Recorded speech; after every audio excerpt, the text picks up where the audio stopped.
Clara Germana Seal ialah seorang remaja perempuan Kristian yang berasal dari Afrika Selatan. Dia dipercayai dirasuk oleh roh jahat ataupun jin pada tahun 1906. Kisah ini agak berlainan dengan kisah kerasukan yang lain. Ini kerana kerasukan yang berlaku pada Clara ialah berpunca dari kecuaian dirinya sendiri.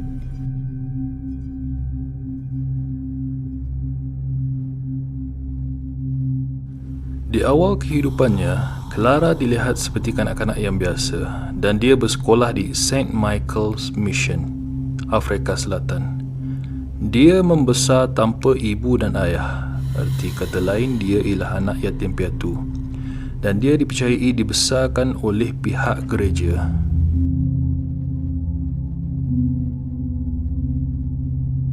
Di usia muda, Clara dibaptis oleh pihak gereja.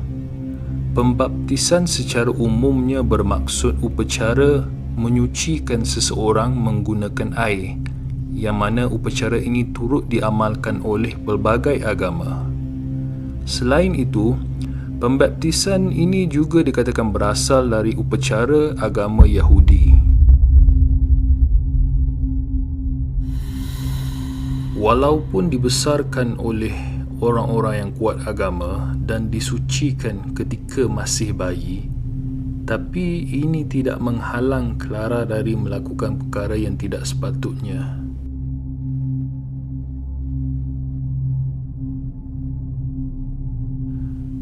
Ketika Clara berusia 16 tahun, dia telah membuat perjanjian dengan iblis.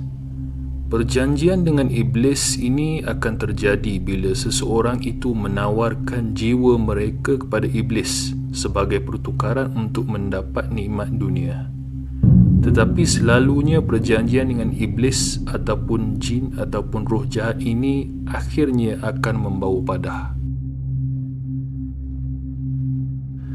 Perkara yang sama bakal terjadi kepada Clara apabila dia sanggup menjadikan dirinya hamba dan milik iblis. Setelah selesai melakukan perjanjian itu, Clara telah memberitahu rahsianya kepada seorang padri bernama Father Horner Erasmus. Menurut catatan oleh seorang biarawati, Clara dikatakan mampu bercakap bahasa yang dia sendiri tidak pernah belajar sebelum ini. Perkara ini turut menjadi tumpuan orang lain apabila mereka menyaksikan Clara fasih dalam bahasa seperti Poland, Jerman, Perancis, Norway dan banyak lagi. Selain itu, Clara juga mempunyai kelebihan untuk membaca fikiran orang lain. Dan dia turut mengetahui rahsia orang yang dia tidak pernah kenal pun sebelum ini.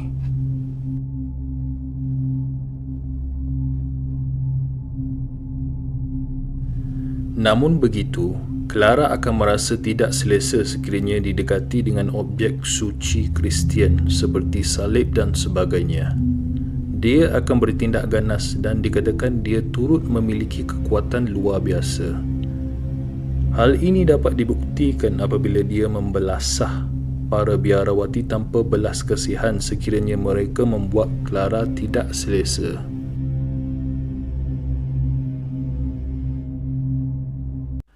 Berdasarkan catatan oleh para biarawati, tangisan dan teriakan Clara amat berbeza dari gadis biasa.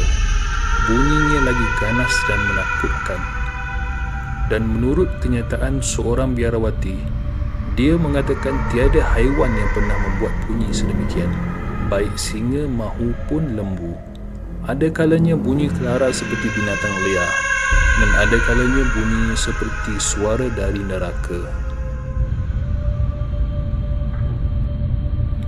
Menurut saksi lain, ada juga mendakwa pernah melihat Clara terampung 5 kaki dari tanah. Apabila dipercikkan air suci ataupun holy water padanya, Clara kembali sedar dari kerasukan itu.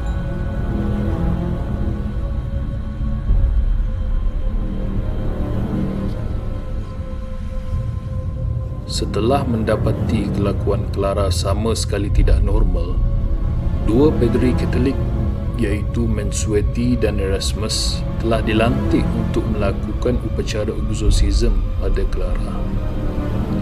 Semasa upacara eksorsisme itu dijalankan, Clara telah menepis kitab Bible dari tangan padri dan dia dikatakan turut menggunakan kitab itu untuk mencekik padri yang merawatnya.